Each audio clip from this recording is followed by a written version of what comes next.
Hey,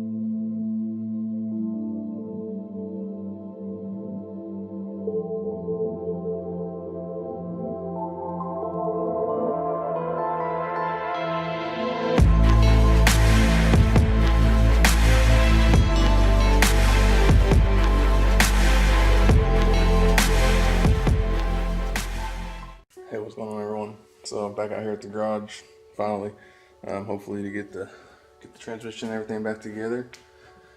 I got the transmission in the car, so that's good.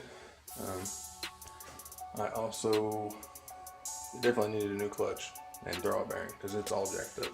So it's definitely a good thing I got that taken care of. So one thing I have to do is the transmission is not all the way in yet. I have a small gap. I think it's kind of just I need to probably turn the transmission a little bit, get the splines to line up, and it probably should pop right on there. So that's the next thing I'm going to do. I'm going to try to turn the wheel a little bit, maybe put it in gear so we get the splines lined up. And then I can start on the tune-up stuff. So once that's done, then I can actually drive it again, and hopefully everything is fixed. So that's the next steps I got going on here. So you can see right there, there's still a slight gap I need to go on. Transmission is loose.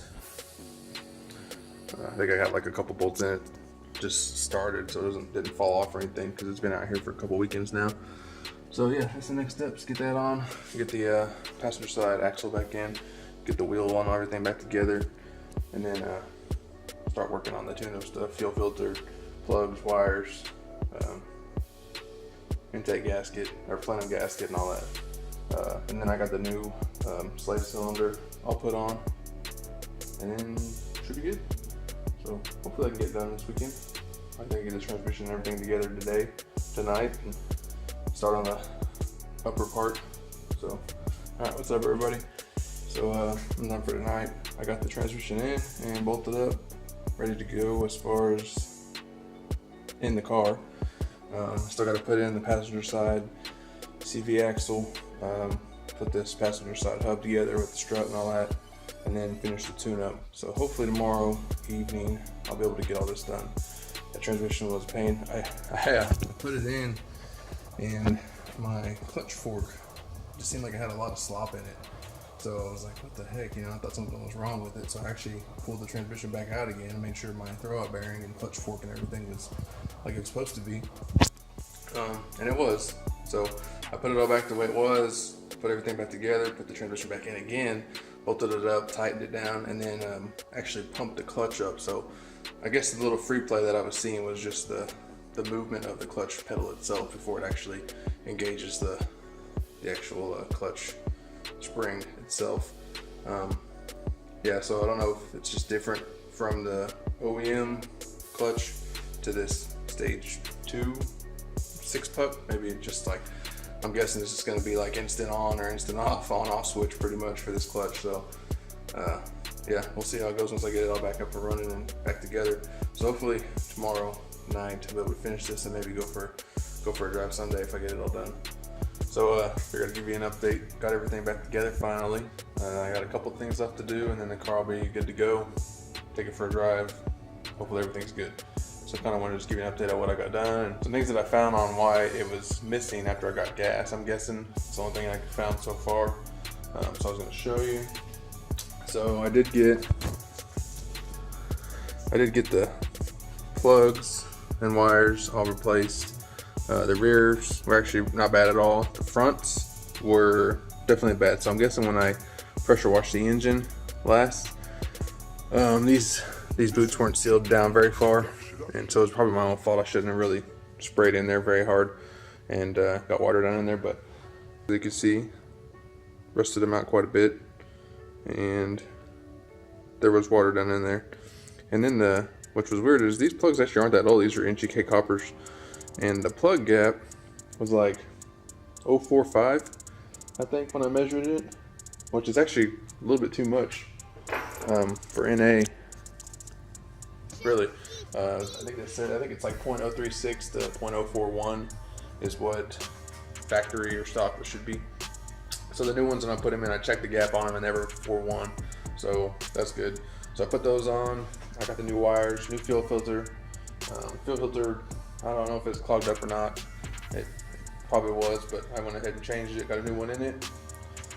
And yeah, that's it. Like I said, I started it up today after I got everything going, because I still need to bleed the clutch, and then I need to drain the fluid out of the transmission, which I think it's already empty, but I need to check it and then refill it. And then I noticed when I was under the car, my lower radiator hose was actually really loose, and I don't know if all my fluid, all the antifreeze leaked out of it or not, so I got to pull that off and drain it, which I needed to do a flush on it anyways. So those are the next 3 things I need to do: radiator flush, bleed the clutch, and then check the fluid in the transmission. Another thing I have to do is my battery cables, which I had issues with the terminals the last time I ran the car and drove it around. They just got corroded, and they're just cheap battery terminal clamps. So I ordered a new pair that are a little bit better style, and hopefully they'll clamp on better. For some reason, the negative one, which negative post is a little bit smaller, but that terminal clamp wouldn't clamp onto the negative post very tight, all the way tight down, and I could still move it around.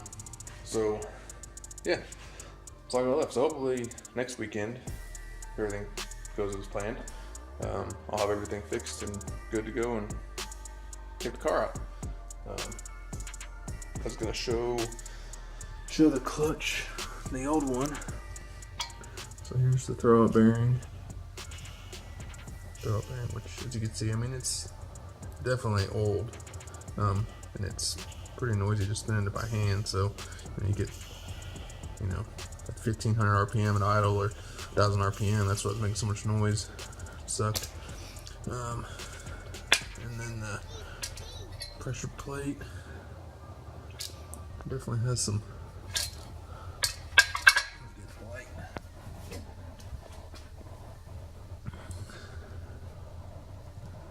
Definitely has some hot spots on it. It's not in the best shape. Old. So that's that. And then something interesting on the clutch. I couldn't figure out what brand it was. It says it's a Vallejo. PHC Vallejo. But I don't know if you can tell in the camera. There's a little bit of life left in it. I mean, it's pretty close to the rivets, but there was probably still a little bit of life left in it. But the interesting thing is the center.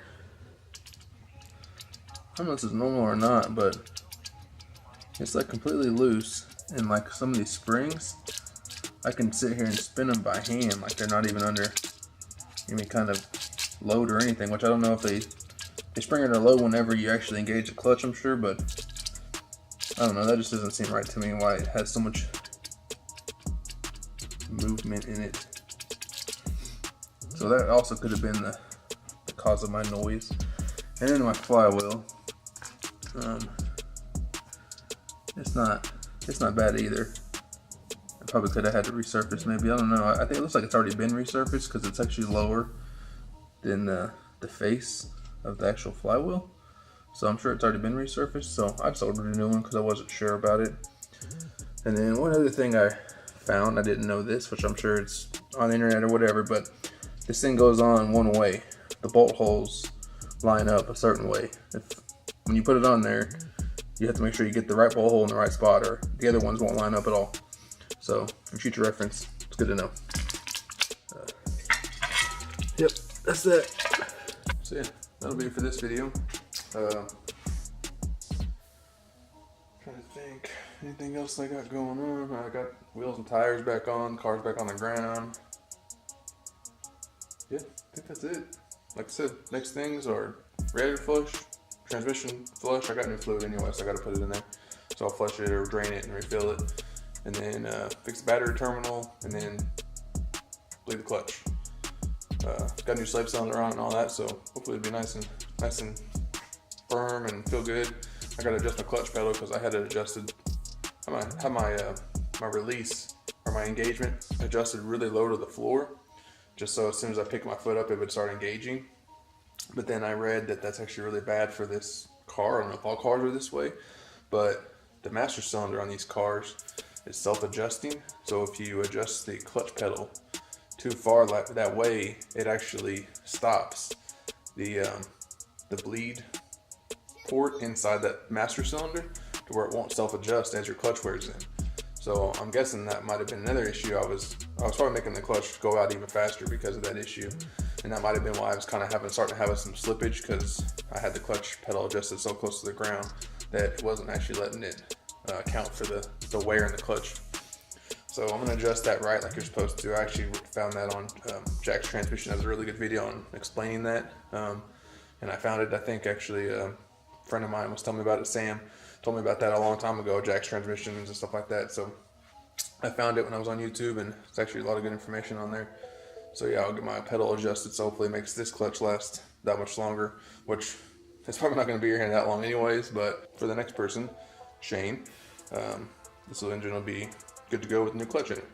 So yeah, that's going to be it for this little video here, and I'll see you guys next weekend.